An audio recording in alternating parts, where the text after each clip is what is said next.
presented by Shruti Films Maithili.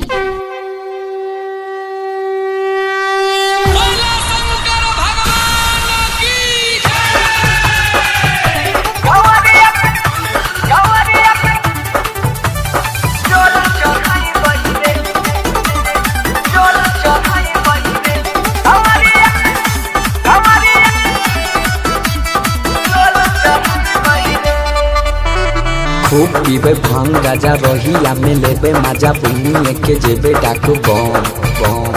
आई गेले सावन महीना भोले के भक्ति में जीना छिए ना के करे से काम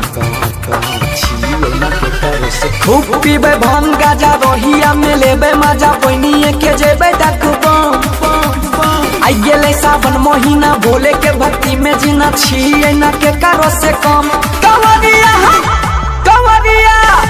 कंवरिया के संग में जाइबई रे हे बाबा पर जल चढ़ाइबई रे कंवरिया के संग में जाइबई रे हे बाबा पर जल चढ़ाइबई रे कंवरिया के संग में जाइबई रे जल चढ़ाइबई रे जल चढ़ाइबई रे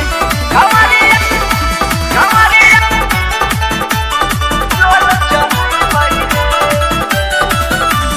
सुल्तानगंज में डुबकी लगाई रे कांवर सजाई के झल उठाई रे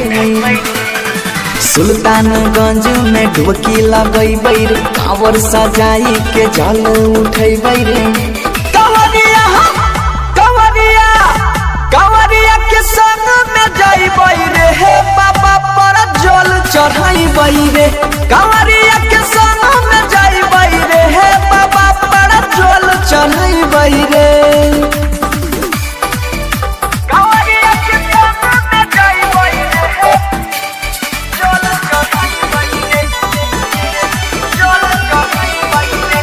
कंवरिया जल चढ़ाइबई रे डीजे पवन सिंह गाना बजाइबई रे सोनुआ मोइन बम के खूबे नचैबई रे